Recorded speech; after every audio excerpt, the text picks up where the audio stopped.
So there were a lot of props that must have been acquired during this film. How many of those do you still have? Did those end up back at home for whatever, maybe a future film, maybe some other reason? Uh, they're in this room. If you look around my room, I have tons of boxes and other items. There's a box in this room. It's marked so the kids don't go into it by accident, and that's all. Daddy's no box or something.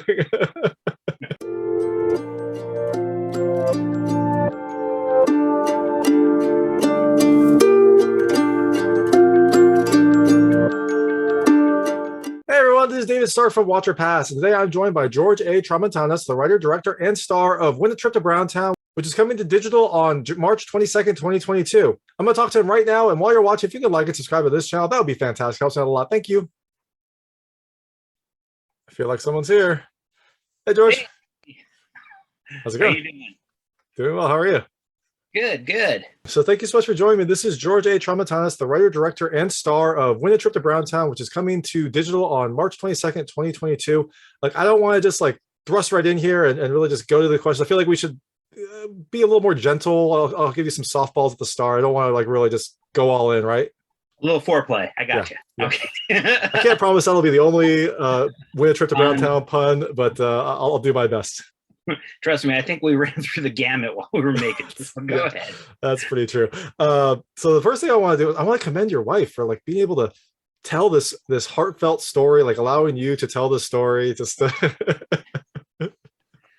I really liked the intro. So for anyone that hasn't seen the movie, the intro says, "To my wife," but this is not based on any true story. Like really, it's not based on any true story. Like not even a little bit. I like that part. I was laughing at that part. That was in the script too. I kind of wanted to preface with that. I mean, obviously there are definitely parts that are based in reality, but the whole thing's not true. How's that? That is a very vaguely interesting statement for you to make, sir. Thank you. Yeah, I will not press anymore. I will allow you to skirt around that issue. Feel free to ask anything. We'll see if I answer, but yeah, so I guess seriously, like what inspired this film? I mean, was it is this just a very long-winded kind of like elaborate movie hint to someone special to you, or is this just something that you're just like, hey, you know what? Like I'm reading some funny stories. Like this seems like an interesting thing to do, and hey, let me lose 50 pounds. Like I'm really curious how this came about. Sure. Well, it's funny. Everything we talk about is funny. The origins are a little less funny, I guess you could say. I went to USC as a filmmaker. Fight on. Awesome. Yes, definitely. I went to the grad school there in the filmmaking program, and I, like the character in the movie, after film school, I've been married all throughout film school. There came a point where we had to make a decision, do we go down path A or path B? And path A was looking, anytime somebody has a dream, there comes a point where they have to decide, how do I really want this dream, or do I want the dream of the family, of a loved one? And sometimes, for some people that's hard. It wasn't as hard for me. I definitely wanted my wife and my family. I didn't want to have this success without them. But I had to put the other dreams on hold. And this is a story, as you can tell, about a guy who has to put his dreams on hold and the thoughts that run through his mind during that period, along with a very dirty joke. It's a long way of getting to say that in 2016, my mom got cancer and passed away, which is the less funny part. That's really okay. Yeah. In addition to raising kids, that period, I just packed on the pounds and I was unhealthy. And I was thinking to myself, I need a motivation. What can motivate a guy, to lose a bunch of weight, and I had this crazy thought. And it was kind of not so crazy. Not so crazy. Yeah. I wasn't sure how normal it was or not. So I found what I considered to be my normal friends. And I said, how many husbands do you think ponder this about their wives? And immediately they both said, all of them. So I said, okay, maybe I have something with this I premise. can neither confirm nor deny. I was not part of the friends that he pulled, so I'm just gonna put that out there. So yeah, and I kind of rolled this dirty joke with this other kind of more serious thing, and made this movie. And it was great. I got to make it with my family. As you know, my two kids are in it. My wife helped produce it, and she cooked for the crew and cast, and it was just a great experience all around. It was the film I wanted to make and the way I wanted to make it. So That's that. No, that's this felt like a very personal story. Like it felt like some of these issues were probably things that were drawn from your personal life, not the main conflict, but even just some of like the issues with the kids. I was like, okay, so this feels like something that maybe he has actually addressed and is trying to like put that on screen as well. You know, the part about the success versus family, the even the anxiety for a pitch. I imagine that might have been something that was kind of going through your head when you were writing this as well. So it did feel like a very personal story. well, thanks. I wanted, my hope was, like I said, while I enjoy the comedy, to be a little bit more than that. So, and I've gotten some great feedback from people, so I'm glad you appreciate it as well. Yeah, no, I think in my notes I actually put like wow, this has a little more emotional depth than I was expecting, right? Like you definitely get hooked with the premise, right, and the original buildup, but then it goes into some marital and family issues that I was not expecting in this kind of raunchy, irreverent comedy. So Well, thanks. Yeah, I think one of the best reactions I got was from this actor who wasn't in the film, didn't have anything to do with the film. He didn't know what to expect. He'd been in a screening of it, and he came out saying, I feel like I should go apologize to my wife. So I thought, okay, I reach people. It's good. yeah, there you go. There you go. You've touched people in other ways too, right? There you go. So I guess one thing I'm curious, right? So you had some family in this film. How did you get Kendra involved in this? Like, how did you sell this to her? Like this is a lot of this movie is on her as well. So how did you get your co-star involved in this film? I was very fortunate to find Kendra McDermott as to play my wife. We went through a pretty decent audition process, and it was kind of funny because I explained in the ad, you know, this is an R-rated comedy, you know, there's no nudity, but you know, you got to be comfortable with raunchy humor. Da, da, da. And some people showed up, and it was kind of funny. Once a couple of them read more about the script, they all of a sudden jumped off. But Kendra is just, the great thing about her that I felt, and I think it comes through too. I think she could relate to a lot of it. She could relate to the Frank part, the character I play, and as an actress, and she's a mother herself of kids, and she's it just really came through her sincerity, and I thought it was good for the character to be a little awkward with the subject matter, because that's what the wife is, and that came through. She didn't come through as some overtly sexual being. So Yeah. she was just the perfect character for the mother. I was really, really lucky I found her, and she nailed it. Won several awards for us at film festivals. So. No, I think I agree. I think it was a good balance of like, you know, her being uncomfortable because you do have this kind of, I don't know, PG-13 light R relationship, and it was nice of her to be like not sure about this, and then you had the other characters who were kind of more goading, and I really liked I guess it was her sister. Her character was a lot of fun. Like she was just kind of all in, and I liked that aspect as well. Well, thanks. Yeah, she was another actress. I mean, I love my entire cast. It was amazing. They're all from the Pacific Northwest. I just put out ads. I knew we had the talent pool here, but I was just glad I found the right characters for them. And the second I saw Kendra and her and the Meg character together in an audition playing against each other, I knew I had something. So yeah, that's perfect. And so I guess, how did you get this film distributed? Right, like getting it made is one thing. How did you get people to fund this and then get a company to agree to distribute this movie? Because again, I feel like that would be another challenge. But not that it's like overly raunchy, but the subject matter is a little more risque than a lot of movies, I think. So, well, as I'm part of the thing about making an independent film, or at least in my opinion, if you're going to make an independent film, you should make something that studios wouldn't touch. And I knew studios wouldn't touch this. Yeah, that's probably correct. Probably.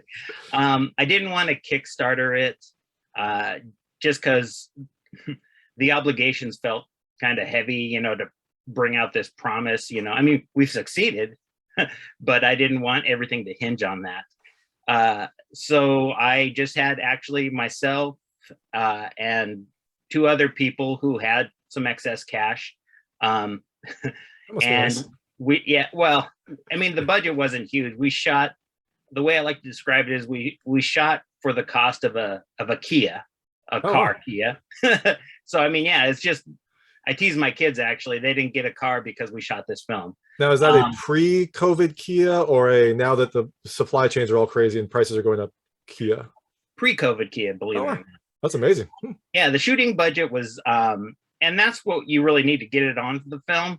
And then afterwards, you know, I bought almost another Kia in finishing the film. But that's nice because it's spread out over time. You know, you just need that one chunk to get started. So yeah, it was just, all the budget was on us. Everything was on us. I'm sorry, I'm trying to remember the rest of the question. No, I love this, you know, to your kids, like a Kia would be nice, but an IMDb, you know, credit and profile, that's priceless. You can't put a price on. I don't have an IMDb profile. You do. So, you know, I would much more value that than a Kia. Oh, so. Well, the other thing that's kind of cute, how do I put it? The personalities of the kids' characters I kind of based on my kids' personalities. They're not flashy influencers or anything like that. Yes. You know, and it was kind of funny. Yeah, the past all those years while they were growing up, I kept writing scripts, and they were always joking, "When are you going to write a script for us to be in? When are you going to write a script for us to be in?" But be careful what you wish for. Yeah, that's that. There you go. It's like a dark, like a Twilight Zone type scenario, right? Like I feel like this is the twist. Like, hey, you're in a movie, you can't ever watch it, but you're in a movie. Great. Yeah, they don't really brag to their friends about it. It's kind of funny. My son a little bit more since he's in college. He has the movie poster up in his room, which I appreciate. Awesome. Yeah, so he's seen it. I guess have both your kids seen it? I assume they're both at least mature enough since they were in the film to watch it, but I don't know, maybe not. No, they've both seen it, and you know, before they even read it, I have to say, okay, like it says in the script, not true, not a true story, but it's kind of funny. My kids are both super polite, super gentle people, but at the same time, I'm kind of a raunchy guy, and one of their first words when they were little was, you know, that's inappropriate. You know? It comes full circle. I love it. Right. I'm sorry. So let me get back to you were asking how it ended up getting. Yeah. So yeah, it sounds like you. Yeah, how did you then get this, you know, in the distributor's hands, and then how many rejections? Like I don't know. How did you get this eventually to finally be released on March 22nd? So the plan all along was we finished the film and we went to a bunch of film festivals, and we actually won more awards than I was expecting. We won a lot of awards. It was an interesting fight, though, you're saying, with the content, because there were film festivals. I don't know how much our topic worked against us. I know of 3 film festivals that accepted us and then had to retract the acceptance because their sponsors said they couldn't air the film. Oh, wow. Yeah, I know. Well, and like I said, they'll have movies in there with all kinds of weird things, you know, violence and this and that, you know, but a married couple who wants to get a little crazy in the bedroom. Maybe your character need to be darker. You need to have more like an addiction and have, you know, have darker content, just like, you know, what you were saying in the film. Exactly. Yeah. I think that would have worked. Yeah. Yeah, so we did all this at the film festivals. From there, we attracted a sales agent. He was great, blood, sweat, and honey. And they went out to distributors, and fortunately Gravitas totally understood what I was trying to do, and they were one of the distributors I was hoping for, and they've taken it and working together, they're running with it. So I'm very pleased. Yeah, I'm also pleased. I saw this pop up on their Instagram. I was like, oh, that's interesting. Maybe I'll check that one out. And here we go. Here we are. So Well, I'm glad you enjoyed it too. That's great. yeah. No, it was definitely. I thought it was just going to be kind of like your typical raunchy comedy. I really liked that there was a lot more family emotional. I don't know, maybe I'm at the age where that kind of stuff affects me more and speaks to me more. So I really liked how it did seem to kind of actually bring in that rather than it being more of, I don't know, like your character not forcing because it was a bet, but like No, I know. pushing that subject. So Well, I'm a little bit older. I grew up on movies like, Animal House and Porky's and Revenge of the Nerds. And nowadays they have American Pie and things like that, but I always felt like we should have something for people our age. So yeah, I mean, the people who will probably appreciate the film skews slightly, 30 plus probably, but I think that's a big demographic. Yeah. Hey, I was making the film for me and my friends. There you go. And we all love it. So I guess one question is, what was the attitude like on sets? Like, how many inappropriate puns and or jokes were made? Like, how was that? Or was it just like everything was in the script already, so the actual filming was very kind of milquetoast? Everything was in the script. There were a lot of jokes bandied about on set. At the same time, so I did, not to pat my own back, but I guess I will. I did everything. It's your interview. Yeah, I did everything on the set. I was the producer, the director, the writer, the set designer, the costumer. So I didn't always have, basically, I didn't have a lot of brain space for, to take in the full pleasure of it, I guess you could say. But everybody on set seemed to enjoy it. With independent films, there's always a rush. Mm-hmm. And plus, in this case, in addition to all those roles I was filling and the lead actor, I was losing the 50 pounds. We shot over 3 months. We shot on weekends because everybody had a day job. And each week my pants got a little bit looser. That's awesome. I actually I love that you filmed it progressively, so you kind of had to be on this schedule, right? Because you were changing your body as it was going. Yeah, it was a little rough at times, but we all made it, and it was fun.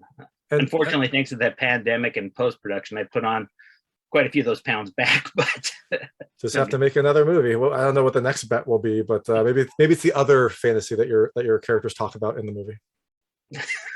And also, like, what a dedication to your craft to gain 50 pounds just so that you could play this character, to then lose 50 pounds, and now you're doing it again all over again. Like, that is some serious acting. Well, I didn't actually have to gain the 50. I'd love to tell you I did. Yeah. It was actually kind of funny. One of my friends, told me later, he's like, you could have just filmed the end first and then go all the way back to the beginning and just gained 50 pounds. I was like, I don't think that'd be too healthy. Yeah, well, I know. I guess, how did you lose the weight? So, I mean, was it just diet and exercise? Were there any secret? Did you cut off your arm? Like, how did you actually hit that goal? Because that is impressive. 3 months for 50 pounds is huge. Oh, thanks. It was pretty much diet and exercise. By the last couple of weeks, I was down to eating, pretty much a salad a day. That was about it. So, but it was, yeah. I mean, at first I was losing the weight too quickly, and I was like, oh, I can't, didn't want to hop too far ahead in my look.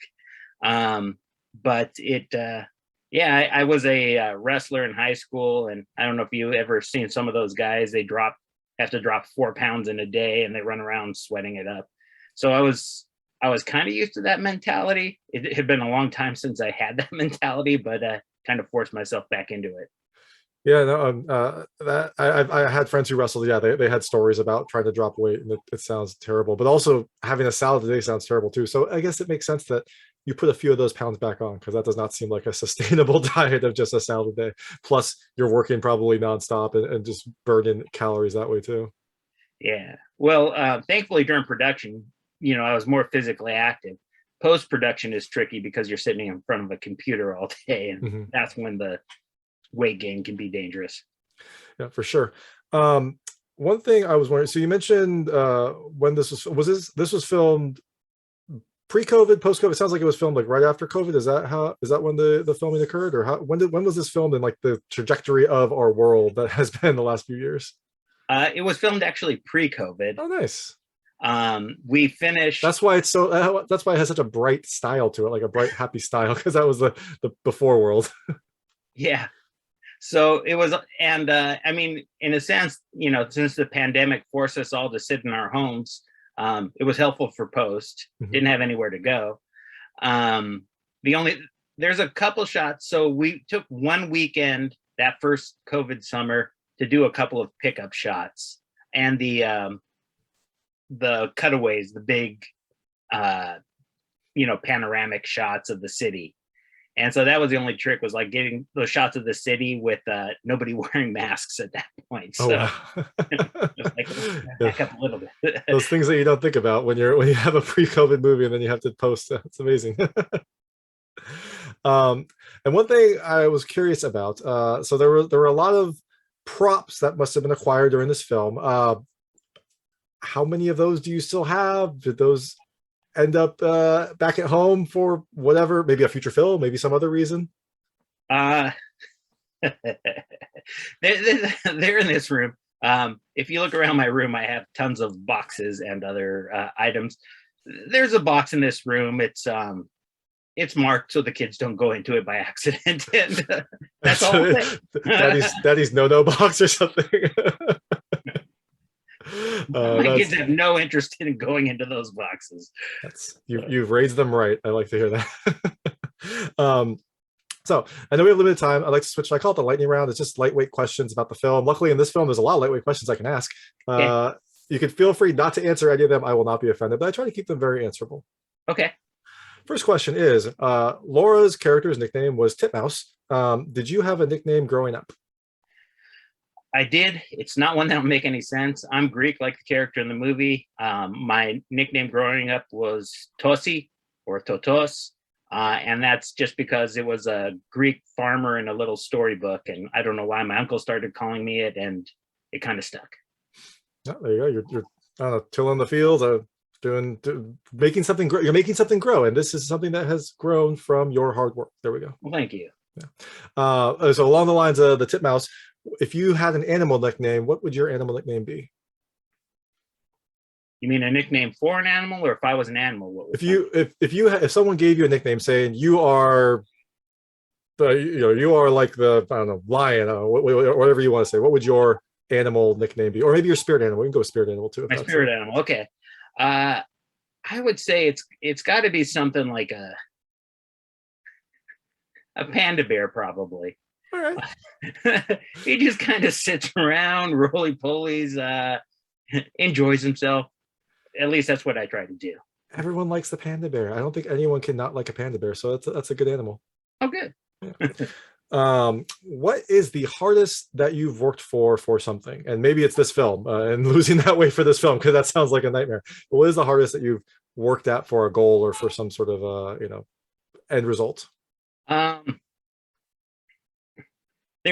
would say two things come to mind. Was back in high school wrestling, I had a really intense coach, and trying to make it to the championship just about killed me mentally and physically. And then this film, the idea came to me in 2016, a year and a half of working on the script and pulling things together, and then going into pre-production and the whole thing. I mean, if you ever decide to make an independent film, make sure it's something you love, because it's going to be sitting with you a long time. So yeah, this is definitely it. I have talked to a lot of independent filmmakers, some that have been crazy like you and been like writer, director, star, and they all say it was very rewarding and meaningful. I never want to do it again because it was so exhausting and you're wearing so many hats. So yeah. That's what I've told people. I wouldn't mind doing it again, but I can't wear all the hats again. I knew I had it in me. I knew I was going to be wearing all the hats. It wasn't a surprise to me, but and I knew I had enough wherewithal to do it once, and so we did it. There you go. Just like the event in the movie, just enough wherewithal to do it once. Yep. Have you ever made a bet with your wife? Yes. Did you win? Yeah, we've been married now for well over 25 years. So Oh, wow. there's been a few I've won, a few I've lost. That's a solid answer. I think I know the answer to this one. I was going to ask if you had a writing cave like a character in your movie, but that seems like you do, and that's where you are right now. I am in my writing cave. I'm as you can tell from the background, huge comic book nerd. I was a comic book nerd before it was fashionable, and so I do have my writing cave. Actually, it's the same writing cave you see in the movie. So. Oh, perfect. That's indie filmmaking, right? Use what you've got. So there you go. And the only trick was I had to hide all this trademarkable items. But, a lot of Batman, very relevant, very relevant stuff to have on right now. Yeah. So. One thing I really liked was your rejection letter binder. Is that something that you also have from your own, like, I don't know, writing or other things that you've applied for? It's not a binder, but it's a folder. Yeah, I keep a folder of all my rejections. Sometimes it's just cool to see. I mean, the first few rejections I got, I was just like, wow, it's real studio letterhead, you know. But it's just a good reminder. You're actually, nowadays, I doubt you'd even get a letter. So yeah. Usually it's just you don't hear. But yeah, no, I keep them. The other funny note for people who all the publishing companies you see in that binder are people I know. Actually, one of the first letters is from my father-in-law. So your father-in-law rejected you. That's harsh but fair. I agree. Yeah. Have you ever posted something to social media or to a website that was maybe a little bit too personal, or maybe became a little bit bigger than you expected it to be? I don't believe so. I usually try to be pretty careful. There are one or two drunk posts that I was like, maybe I did overshare a little there. Yeah. But once you've made a movie like this, everything else I think comes. What's the big deal? Yeah, and he who without sin cast the first stone, right? Exactly. I'm also very interested to see where your name and the internet search algorithms end up, because that is going to be a fun thing to watch. It's a benefit and a curse to have a name that's that not too many people have. George Tramountanas. We'll see how many people spell it correctly when they search for it. The funny thing is, you may note, like, in all the media or press around the film or whatever that I've put out, I use my middle initial, and that's because, believe it or not, there are 3 of us George Tramountanas. One's my uncle, one's my cousin, and one's me. And so if anybody searches for George Tramountanas and they come up with a poker player or a guy who's a CrossFit champion, neither of those are me. That's good. That is a wide range of Tramountanas that people are going to be able to find. I wonder where you'll end up. I hope that you end up first, because that would be a really fun thing to have happen. I hope so. Yeah, we'll see. Another thing and also speaking as a David Stark, I completely understand the use of the middle initial, and there's a lot more of us than there are of George Tramountanas. So definitely. So yeah, be careful about that. I'll pick my projects carefully.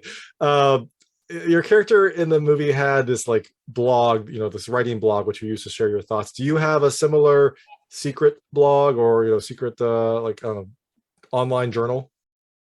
I did a long time ago, and I guess that's why it's not under my name. It's not, but I guess that's where, of course, I got the idea from. And then also, it's good to have a place to put those things. I haven't had the time the past since I started the movie. I haven't had time to journal, unfortunately. My own all the film work, and there's a blog on the website that talks about the film. But yeah, the personal blog has not been updated in a long time.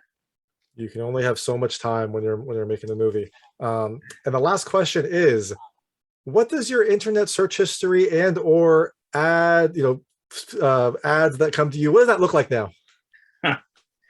I posted a few examples on the website blog. Okay. And I will check those out.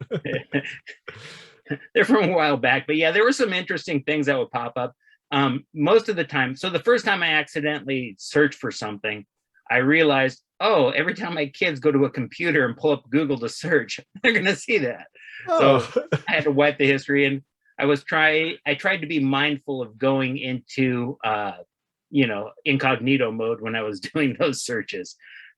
But yeah, sometimes it can make really interesting things. Like when I was shopping for items on Amazon, if you like this, you should see this. Yes. Make sure to get them new, not used. Make sure to get them new. Yeah. Used might be a good deal, but probably not worth it. Yeah, my wife had a few questions before she read the script because I was doing research during too. Why does Amazon showing me this? I put it back on her. I don't know. What were you looking for, honey? It's kind of wonderful though, right? Now you have this, like, anytime something weird pops up, you're like, oh no, I'm doing research for my next movie. Yeah, it's kind of funny. There's a Venn diagram out there, and it shows like a circle with perverts, a circle with serial killers, and a circle with writers, and it just kind of intersects there in the middle. Yep. And well, maybe that is a good guide for your next movie. You can move closer towards serial killers, and that could be a new avenue to look into. It's strange enough for all the family and friends to look at me with this movie. Next time they're looking at me this way. Is he a serial killer? Or You have to become darker to really make it. You got to become darker and more kind of complex. Yes. Did any of those Amazon packages that you ordered, did any of them come not in a brown box? Like, did any of them just come with a label slapped on the package and right on your front door? Not a label of what it was. That'd be an interesting delivery guy, and an interesting delivery as well. So yeah, no, well, a lot of the props too I bought from the I don't know how you call it, adult toy store where we filmed. Mm-hmm. That's an actual place. It's great. It's in Ballard. If you ever need adult toys, stop by there. I'm not saying whether we used any of them or whatever, but they have a wide selection for all tastes. There we go. And the last question is, so the film is out later this month, March 22nd, 2022. You're out promoting it. Do you have another project in mind? Are you thinking maybe sexual serial killer, maybe weird serial killer? I'm trying to think of where you're going to go on that Venn diagram, but what's your next? Do you have any other projects in mind? I do. This one would need a lot more funding. So I'm more than the cost of a Kia, of course. So, well, I mean, inflation right now, everything's going to cost more than a Kia, with the way that the world's going. Sure. So yeah, I'm hoping that between having made this film and having a script that's along the similar genre, that a studio would be interested. So cross our fingers and see. Well, you tricked one, so I'm sure maybe you'll be able to do it again. We'll see. Actually, there was one other question I remembered. It's a very poor form in an interview. I should wrap up. I was very curious.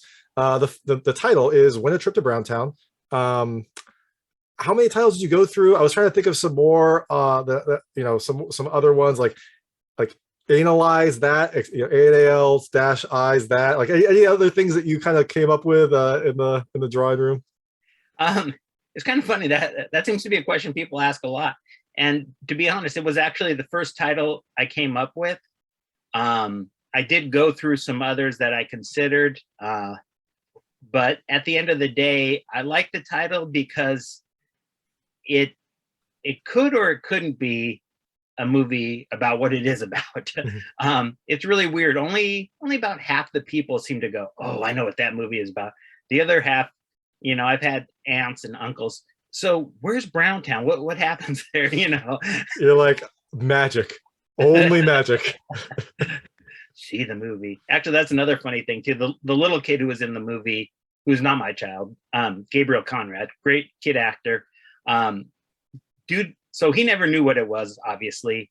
But due to the way we talk about it in the movie, he was really convinced that Browntown was an actual place, like a huge amusement park place. and so he'd always talk about how fun Browntown would be, and he wants to go there. It's a small amusement park, but it's still, yeah, it's a place.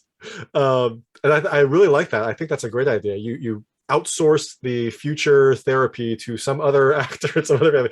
Your kids are not going to have to worry about that. I said, yeah, by the time we were done making the movie, my kids were convinced they didn't want to enter the filmmaking industry. So I felt like I did my job. At least they have a real picture, right? They always tell you like, oh, if you love something, you should go intern and see if you really love it. And now they know. Now they know what to avoid.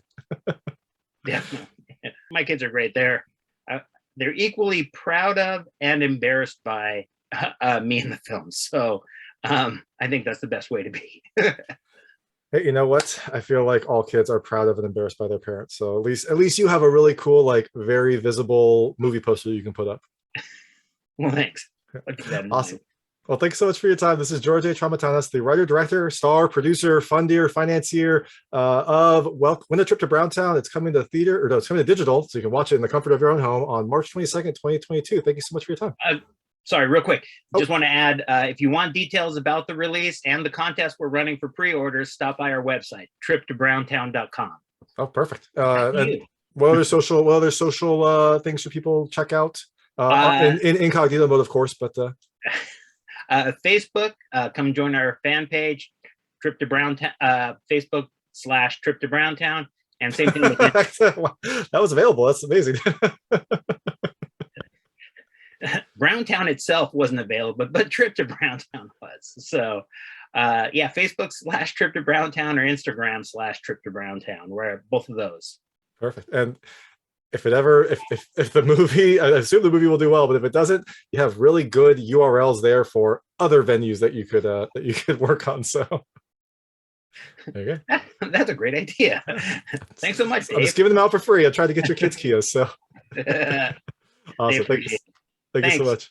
That was George A. Tramountanas, the writer, director, and star of Win a Trip to Browntown, which is coming to digital on March 22nd, 2022. Like I said, it is a raunchy comedy that actually has a lot of heart and a lot of depth and more emotion than I was expecting. And not the kind of emotion you expect in this film, like actual family drama emotion.